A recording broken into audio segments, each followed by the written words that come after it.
That's not what would have gotten to me. What would have gotten to me was the look on the monkey's face when the anesthesia wore off and it realized what had just taken place. White describes this moment in the aforementioned paper. Cephalic exchange transplantation in the monkey. Each cephalon head gave evidence of the external environment. The eyes tracked the movement of individuals and objects brought into their visual fields, and the cephalons remained basically pugnacious in their attitudes, as demonstrated by their biting if orally stimulated. When White placed food in their mouths, they chewed it and attempted to swallow it, a bit of a dirty trick given that the esophagus hadn't been reconnected and was now a dead end.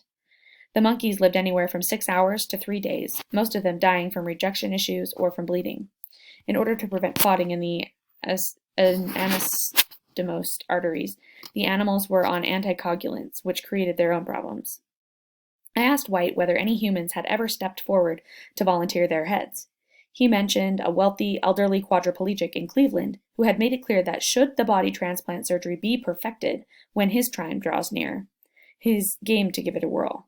Perfected being the key word. The trouble with human subjects is that no one wants to go first. No one wants to be a practice head. If someone did agree to it, would White do it? Of course. I see no reason why it wouldn't be successful with a man.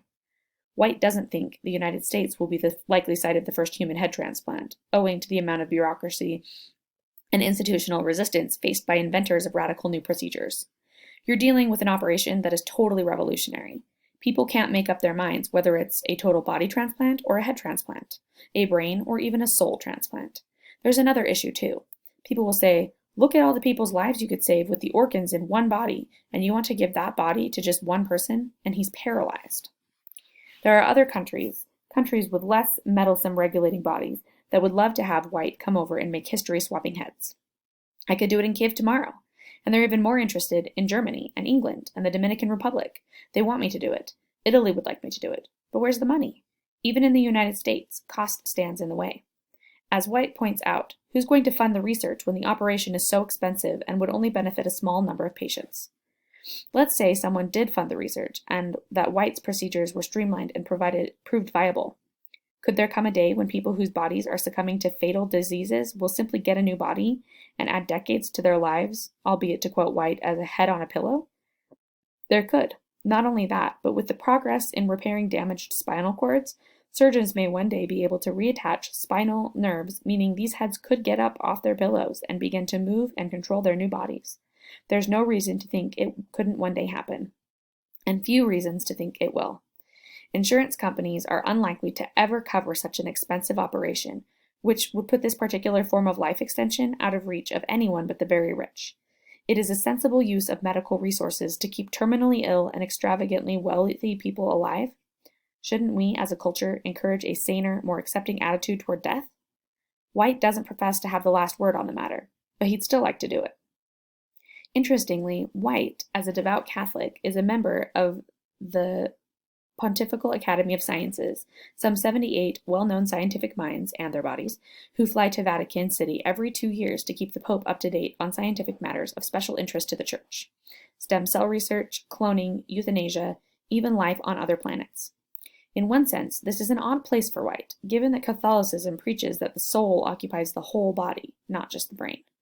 The subject came up during one of White's meetings with the Holy Father. I said to him, "Well, Your Holiness, I seriously have to consider that the human spirit or soul is physically located in the brain." The Pope looked very strained and did not answer. White stops and looks down at his coffee mug, as though perhaps regretting his candor that day. "The Pope always looks a little strained," I point out helpfully. "I mean, with his health and all." I wonder aloud whether the Pope might be a good candidate for a total body transplant. God knows the Vatican's got the money. White throws me a look. The look says it might not be a good idea to tell White about my collection of news photographs of the Pope having trouble with his vestments. It says I'm a petite bouchon fécale. White would very much like to see the Church change its definition of death from the moment the soul leaves the body to the moment the soul leaves the brain, especially given that Catholicism accepts both the concept of brain death and the practice of organ transplantation. But the Holy See, like the White's transplanted monkey heads, has remained pugnacious in its attitude. No matter how far the science of the whole body transplantation advances, White or anyone else who chooses to cut the head off a beating heart cadaver and screw it screw a different one onto it, faces a significant hurdle in the form of donor consent. A single organ moved from a body becomes impersonal, identity neutral. The humanitarian benefits of its donation outweigh the emotional discomfort surrounding its removal. For most of us, anyway. Body transplants are another story.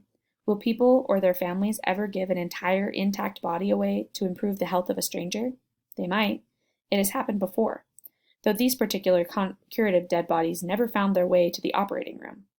They were more of an apothecary item, topically applied, distilled into a tincture, swallowed or eaten. Whole human bodies, as well as bits and pieces of them, were for centuries a mainstay in the pharmacopoeias of Europe and Asia. Some people actually volunteered for the job. If elderly men in 12th century Arabia were willing to donate themselves to become human mummy confection, see recipe, next chapter, then it's not hard to imagine that a man might volunteer to be someone else's transplanted body. Okay, maybe it's a little hard.